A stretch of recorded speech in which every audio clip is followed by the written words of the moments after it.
তার ব্যবস্থা আপনারা করবেন, এটা আমি আশা রাখি। আর এখানে ভাওরের বর্তমান যিনি শয়তান মোল্লা সাহেব আছেন, সেই শয়তান সাহেব আর কি বলবো, উনি ইবলিসের থেকেও বড় শয়তান। পঞ্চায়েতের মতো ভোটে, একটা পঞ্চায়েত ইলেকশন, এখানে সারা ভারতবর্ষ তথা বিশ্বেও এরকম রক্ত ঝরে না, যেখানে আমাদের তাজা 3টে প্রাণ গেছে। সব কিন্তু নজরে আছে, ছাড়বো না, কাউকে ছাড়া হবে না। আমরা কিন্তু আইনি পদ্ধতিতে সাংবিধানিক পদ্ধতিতে গণতান্ত্রিক উপায়ে এর কিন্তু যথাযথ যোগ্য জবাব যথা সময়ে দিয়ে দেবো। আপনারা ধৈর্য রাখুন, উত্তেজিত হবেন না, উস্কানিতে পারবেন না। এখন বহু চক্রান্ত হচ্ছে উস্কানি দেওয়ার জন্য, ইচ্ছা করে পায়ে পা লাগিয়ে ঝগড়া করার ব্যবস্থা করছে। ঝগড়া করলে ওরা আজকে বোম মারছে, আর আগের দিন কিন্তু অলরেডি কমপ্লেন রেডি করা আছে।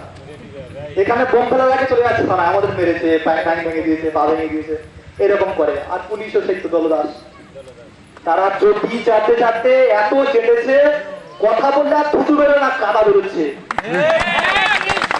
সেই পুলিশ বিনা বিচারে অন্যায় ভাবে ওদের নামে ইনস্ট্যান্ট এফআইআর করছে। যেখানে আমাদের ছেলেরা কমপ্লেন করছে, ব্যবস্থা নিতে 1 মাস 2 মাস লাগছে, সেখানে তোলামূল বাহিনী 1 ঘন্টার মধ্যে কেস করছে, 1 ঘন্টার মধ্যে বাড়ি এসে ভাঙচুর তুলে নেওয়া করছে। সব হিসাব হবে।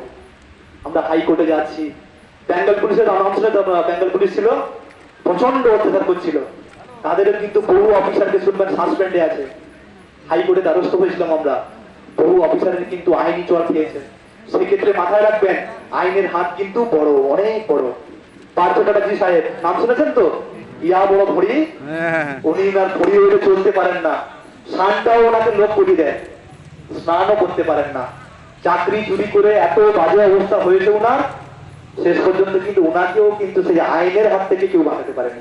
পেরেছে মমতা, পেরেছে অভিষেক ব্যানার্জি, পেরেছে পারেনি। কিন্তু শাহজাহান সাহেবকে মনে রেখেছেন আপনারা, যারা দিনের বেলা রাতের অন্ধকারে দিনে দুপুরে আমাদের বাড়ির মা বোনদের তুলে নিয়ে যেত, যাদের বাড়ির মায়েরা একটু দেখতে সুন্দর, যাদের বাড়ির বউয়েরা একটু দেখতে সুন্দর, ওদেরকে কিন্তু যে কোনো উপায়ে যে কোনো পদ্ধতিতে ধরে নিয়ে যেত।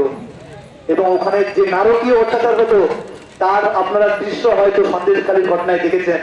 এটা কিন্তু শাহজাহানের ঘটনা নয়, পশ্চিমবঙ্গ জুড়ে প্রতিটা কোণেই এটা হচ্ছে।